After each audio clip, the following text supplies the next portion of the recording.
तारीख 13 नवंबर 2024 को social media पर एक वीडियो काफी तेजी से वायरल होना शुरू होता है। दरअसल वो पूरे देश के अलग अलग हिस्सों में वीडियो वायरल होता है। उस वीडियो के भीतर देखा जाता है कि एक रूम के अंदर, एक कमरे के अंदर कुछ खड़े हैं तो कुछ बैठे हुए हैं, कुछ के हाथ में गिलास है तो कुछ के हाथ में बोतल लगी है, कोई खड़ा होकर के झूम रहा है, नाच रहा है, तो कोई अपना मस्ती में मगन होता है। दरअसल इस पूरे वीडियो के वायरल होने के बाद लोगों ने तरह तरह की बातें कहना शुरू कर दिया, तरह तरह के अपना अंदाजा लगाना शुरू किया। दरअसल उत्तराखंड की राजधानी देहरादून के अंदर एक बहुत बड़ा हादसा होता है। उस हादसे के भीतर 6 लोगों की मौत मौके पे हो जाती है और एक जीवन और मौत के जंग लड़ रहा था। इसी बीच में जब ये वीडियो काफी तेजी के साथ देश के अंदर वायरल होना शुरू होता है तो लोगों ने कहा कि जो हादसे मारे गए वही तो हैं, अब ये क्या कर रहे हैं क्या नहीं कर रहे हैं। दरअसल आज की इस वीडियो के माध्यम से दरअसल आपको यही बताने की कोशिश करते हैं कि आखिरकार उस हादसे की रात में हुआ क्या था, कैसे वो हादसा हुआ, जिस हादसे की चर्चा हर घर के भीतर पूरे देश के अलग अलग कोने में हो रही है।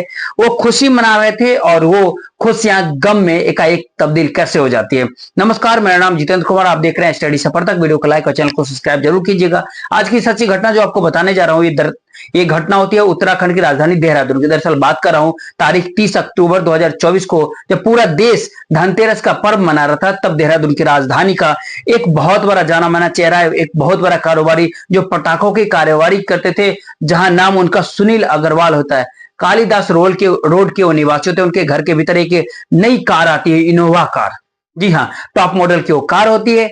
और जैसे ही उनका जो बेटा होता है, जो लाडला, जिसका नाम अतुल अग्रवाल होता है, अतुल अग्रवाल के जो साथी दोस्त होते हैं वो बार बार एक बात कहते हैं कि पार्टी तो बनती है, पार्टी तो बनती है। हर घर में यही कहानी होती है। जब कोई नई चीज खरीदी जाती है, जब नया कुछ काम करते हैं, जब खरीदते हैं, लाते हैं, कुछ भी नया अच्छा होता है अगर परिवार में, तो शुभ के लिए कुछ पार्टी वार्टी तो बनती है। इस तरह की चीजें होती है। खास करके दोस्तों का इस तरह का हक भी होता है कि पार्टी तो होनी चाहिए। जब बार बार इस तरह की बातें हो रही थी तो बातचीत होने के बाद एक बात बताई जाती है कि हाँ ठीक है, पार्टी कर लेते हैं। 11 नवंबर 2024 को सुग्रेश अग्रवाल जिनका दोस्त होता है, उनकी उम्र करीब करीब 25-26 वर्ष के आसपास होती है। उनके पिता विपिन कुमार अग्रवाल अपने परिवार के साथ जो राजकोट रोड के रहने वाले थे, उनको देहरादून के अंदर एक शादी समारोह में जाना था। साथ ही हाथरस के भीतर भी उनको कुछ काम था। जब वो वहां चले जाते हैं तो घर खाली हो जाता है। घर जब खाली होता है तो जिस दोस्त के घर में नई कार आई थी, उस दोस्त को ये संदेश दिया जाता है कि आज पापा भी घर पे नहीं है, एक काम करो, अगर कोई दिक्कत नहीं, कोई ऐतराज नहीं है, तो यही बात करते हैं, यही इस तरह के कुछ अंदाजे लगाते हैं। मीडिया के भीतर इस तरह के कुछ बातें चलती है। एक तरफ इस तरह की तैयारी होनी शुरू होती है, दूसरी ओर एक लड़की होती है जिसका नाम कामाक्षी होता है, जो कि काबली रोड की निवासी होती है। उसी की एक दोस्त उसके घर पे रुकी हुई थी, ठहरी हुई थी, जिनका नाम गुरमीत कौर होता है, जो जेएमएस रोड के निवासी होते हैं। ये दोनों साथ होते हैं, दोनों दोस्त। लेकिन इसी बीच, इसी साथ में देहरादून के परेड ग्राउंड के ऊपर युवा महोत्सव कार्यक्रम होता है और युवा महोत्सव कार्यक्रम के भीतर सिंगर पवनदीप परफॉर्म कर रहे थे। ये जो लड़की होती है, दोनों, जिनका नाम कामाक्षी होता है और दूसरा का नाम पुनीत कौर होता है, ये दोनों अपने परिवार के सहमति के बाद सीधा उस कार्यक्रम के भीतर जाती है और कार्यक्रम के अंदर जाने के बाद करीब करीब 9:30 बजे रात तक वहां रुकती है। वहां रुकने के बाद फिर अपना घर लौट जाती है। जैसे कामाक्षी अपने घर लौटती है, घर आने के बाद अपने पापा को आवाज लगाती है, पापा पापा क्या तुमने खाना खाया कि नहीं खाया। पापा आगे से जवाब देते, मैंने खाना खा लिया। अच्छा, खाना खा लिया था, आप सो जाओ। बेटी अपने पिता से कुछ इस तरह की 2-4 हल्की फुल्की बातें करती है। जब इस तरह की बातें होती है तो पिता भी उसके फिर से सो जाते हैं। जो बेटी होती है और उसकी जो सहेली होती है वो घर के भीतर ही होती है। किस समय उनको मौका मिलता है और मौका मिलने के बाद वो यहाँ से चुपचाप यहाँ से निकल जाते हैं। निकलने का वही जो जगह होती है, जो दोस्त होता है जिसका नाम सुधीश अग्रवाल होता है, जो राजपुर कोटरा रोड का रहने वाला होता है, उसके यहाँ पर पार्टी वार्टी का आयोजन किया जाता है। और ये जो आयोजन का अंदाजा कुछ इस बात से भी लगाया जा रहा था कि कुछ ही सेकंड का एक वीडियो होता है, काफी तेजी के साथ पूरे देश के भीतर वायरल होता है। किसी के हाथ में ग्लास होता है तो कोई खड़ा होता है, किसी के हाथ में बॉटल होता है, कोई झूम रहा होता है, कोई नाच रहा होता है। फिर आपस में ये लोग पार्टी वार्टी करते हैं। पार्टी वार्टी करने के बाद जितना भी समय वहां पर बिताते हैं, वहां बिताने के बाद वो सीधा चलने लगते हैं। दरअसल नई कार होती है, इनोवा कार होती है, नई कार की पार्टी होनी थी। 11 नवंबर 2024 की रात करीब करीब 1:30 बजे के आसपास ये राजपुर रोड से निकलते हैं सहारनपुर चौक के लिए। सहारनपुर चौक से बल्लीवाल के लिए निकलते हैं।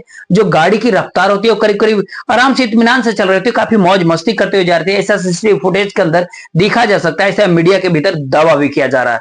अब यहाँ से तो गाड़ी निकल जाती है, लेकिन जो बल्लूपुर चौक होती है उससे डोलागोड़ी रोड की तरफ ये गाड़ी बढ़ रही थी। तो कहा जाता है कि ऐसा मीडिया के भीतर भी अपने रिपोर्ट में ये बात बताया कि बीएमडब्ल्यू कार काफी तेजी के साथ निकल जाती है और जैसे ही बीएमडब्ल्यू कार निकलती है तो उनको ऐसा लगता है कि शायद इनकी नई कार है, उनकी शायद तो पुरानी कार है, तो क्यों नहीं हम इससे आगे निकल जाए। शायद आगे निकालने की इसी होड़ में कार की रफ्तार कुछ इतनी तेज कर दी जाती है, ऐसा दावा किया जाता है। ऐसा कहीं बताया जाता है कि 150 160 किलोमीटर प्रति घंटा की रफ्तार से भाग रहे थे, तो कोई कहता है कि 180-90 किलोमीटर रफ्तार से वो नई कार लगातार भाग रही थी। उधर से एक कार काफी तेजी से निकल के जा रहे थे, उधर किशन नगर चौक की तरफ से ओएनजीसी की तरफ एक ट्रक जा रहा था, एक कंटेनर जा रहा था, कंटेनर HRSSJ4348। ये एक बहुत पुराना कंटेनर, भारी सी मशीन इसके अंदर रखी होती है। जैसे इनोवा कार जो जा रही होती है सड़क से, तो पता चलता है कि ये कार काफी तेजी के साथ उस कंटेनर के भीतर जाकर के पीछे से जाकर के धंस जाती है। और जैसे वो कार जाकर के धंसती है तो गिरफ्तार, वो मतलब इतनी कार तेज होती है कि कोई कल्पना ही नहीं कर सकता। जैसे कंटेनर का जो हिस्से में जाकर के इनोवा कार टकराती है, वो कंटेनर का वो हिस्सा भी पिचक जाता है या अंजर की तरफ धंस जाता है, जबकि वो भारी भरकम था। भारी भरकम उस एक मशीन रखी होती है, टक्कर लगने के बाद कुछ हिस्सा ऐसा होता है जो उस कंटेनर के पीछे चिपक जाता है। उसके बाद फिर कंटेनर के टक्कर लगने के बाद वो जो नई कार होती है, इनोवा कार होती है, वो लगातार पलटी मारती है। यानी जब वो लगातार कार पलट रही थी तो पलटते पलटते उसके ऊपर खच्चे उड़ जाते हैं। आगे एक पेड़ होता है, पेड़ से जाकर के वो कार जाकर के टकरा जाती है। जैसे कार टकराती है जोर से बहुत धमाका होता है, हादसा होता है। कुछ लोग इधर से निकल रहे थे, कुछ लोग उन्होंने को देखा भी, कुछ लोग, रात का सीन होता है। करीब करीब कहा जाता है कि 11 नवंबर 2024 की रात करीब 2 सवा 2 बजे के आसपास का वो वक्त हो रहा था। ज्यादातर उस समय ये रास्ता खाली होता है, या तो घरों में लोग सो रहे होते हैं या फिर अपनी ड्यूटी पे होते हैं। जो कुछ भी था वो पूरा रास्ता खाली होता है। लेकिन इसी दौरान जैसे इस गाड़ी के परकच्चे उड़ जाते हैं, फिर एक फार्मासिस्ट होता है जिसका नाम दीपक पांडे होता है। दीपक पांडे उस रास्ते से गुजर रहे थे, उसने देखा कि एक बहुत बड़ा हादसा हुआ है। कार ने कई बार पलटी खाई, पलटी खाने के बाद वो एक जाकर के पेड़ से टकराती है और जोर से धमाका हो जाता है। पास में जाके देखते हैं तो पता चलता है कि जो ड्राइवर होता है, ड्राइवर मर चुका है। ड्राइवर के बराबर वाली सीट पे जो सामने बैठी होती है, उसके गर्दन जो है बिल्कुल अलग धर से हो चुकी है। ड्राइवर के जो कंडक्टर होता है साइड के, उसके पीछे जो एक लड़की होती है, उसकी भी सर से कट चुके हैं। उसकी नजर सड़क के आसपास फैलती है तो करीब करीब 300 वर्ग फुट के आसपास उस कार के परखच्चे छोटे छोटे टुकड़े इधर उधर बिखरे पड़े दिख रहे थे। साथ ही जो कुछ लोग बैठे हुए थे उस कार के भीतर, उनके जो चमड़ी के टुकड़े होते हैं चारों तरफ इस तरह से फैल जाते हैं। वो लड़का दीपक पांडे, उसने काफी हिम्मत जुटाई। हिम्मत जुटाते हुए बारी बारी से सभी को देखा। सबसे पीछे की सीट पर एक लड़का बैठा होता है, उसकी सांसें चल रही थी। उस लड़के की सांसें जो चल रही थी, उसने उसकी नब्ज को टटोलने की प्रयास किया। वो काफी चीख रहा था, मतलब कर्रा रहा था। उसने जो काउंट किया, जो 6 होते हैं जो मर चुके हैं, 7वां जो है वो जिंदगी और मौत के बीच तरफ रहा था। इसी बीच में वो लड़का जो दीपक फार्मासिस्ट जो होता है, उसके दिमाग में आता क्यों ना इसके कुछ मदद कर दिया जाए। तभी वो एक रिटायर्ड ऑफिसर होते हैं, रिटायर्ड ऑफिसर को फोन कॉल करता है जिसका नाम अनु शर्मा होता है। उनसे वो बातचीत करता है। बातचीत करने के बाद वहां से कुछ दिशा निर्देश उसे मिलता है। जैसे दिशा निर्देश मिलता है तभी पुलिस को कॉल किया जाता है। पुलिस के पास इस तरह की खबर मिलती है, लेकिन दीपक पांडे में ने हिम्मत नहीं आ रहा। उसने किसी भी तरीके से जो घायल था उसको जो है सनर्जी नाम का एक हॉस्पिटल होता है, उस अस्पताल में उसको लेके जाता है और उसका उपचार वहां पर शुरू हो जाता है। ये करीब करीब 2 सवा 2 बजे के आसपास की घटना होती है। पूरे धीरे धीरे करके उस अस्पताल में लोगों का जमघट लगना शुरू होता है। पुलिस वहां पहुंच जाते हैं। कई लोग होते हैं जो मौके पर आकर इस घटनाक्रम के वीडियो बनाते हैं। तो कुछ लोगों ने यहाँ से सारे सामान को समेटना शुरू किया। अब यहाँ पर जो फिलहाल 6 लाशें पड़ी होती है, 6 लाशें किसकी होती है किसकी नहीं होती है, सब लोग तरह तरह की बातें करते हैं, तरह तरह के अंदाजा लगाते हैं। अब जैसे ही दिन निकलता, सुबह निकलता है, तो पता चलता है सोशल मीडिया के ऊपर इस हादसे की कहानी वायरल होने लगती है। कहा जाता है कि नया इनोवा कार आई थी, नई कार की पार्टी हो रही थी, पार्टी में कुछ दोस्त इकट्ठे होते हैं। फिर जाकर के वो रात के अंधेरे में, जब पूरा शहर शांत था, सो रहा था, सड़कें बिल्कुल सन्नाटा पड़ा हुआ था, खाली पड़ी हुई थी, तब सैर सपाटे के लिए वो निकल जाते हैं उसी इनोवा कार से। जब एक BMW कार उनके बगल से गुजरती है तो उस कार के पीछे करने की वजह से ये इनोवा कार कंटेनर से जाकर टकरा जाती है। हादसा बहुत बड़ा होता है। तब फिर पता चलता है कि जो मरने वाला होता है उसमें गुरमीत कौर है, जिसका नाम करीब 19 वर्ष के आसपास है, जो साई लोग GMS रोड देहरादून के आसपास के रहने वाले, जो BBA 3rd ईयर के स्टूडेंट होते हैं। कुणाल कुकरेजा जो 23 वर्ष के होते हैं, जो मूल निवासी तो होते हैं चंपा हिमाचल प्रदेश के, लेकिन फिलहाल वो राजेंद्र नगर देहरादून के भीतर रह रहे थे। और ऋषभ जैन जिनकी उम्र करीब 24 वर्ष के आसपास होती है, जो राजपुर रोड देहरादून के रहने वाले वो भी होते हैं। नाबिया गोयल होती है जो कि आनंद चौक तिलक रोड देहरादून की ही रहने वाली होती है। साथ ही अतुल अग्रवाल होते हैं जिनके पिता का पटाखों का कारोबार बताया जाता है, जो कि उत्तर प्रदेश के सहारनपुर से भी इनका कुछ ताल्लुकात रहा है। पटाखों के भीतर इनका बहुत बड़ा कारोबार है।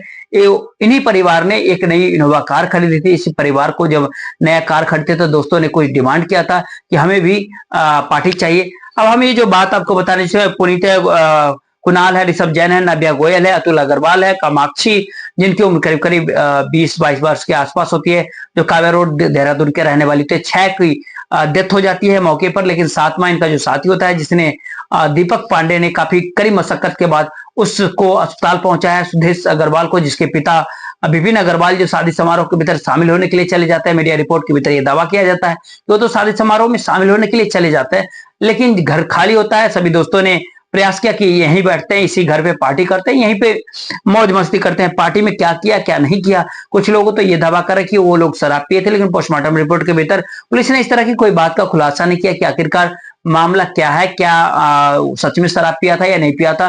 जब ये घटनाक्रम हुआ था तो ये घटनाक्रम के तुरंत ही बाद जो कंटेनर होता है, जो उस कंटेनर को वहीं खड़ा रहता है और ड्राइवर जो होता है वो वहां से मौका पा करके कंटेनर का ड्राइवर निकल जाता है, मौका पाते हुए भाग जाता है। जो ट्रक कंटेनर होता है उसका स्टार्ट ही खड़ा था, वो कहाँ गया किसी के हाथ में वो नहीं आता।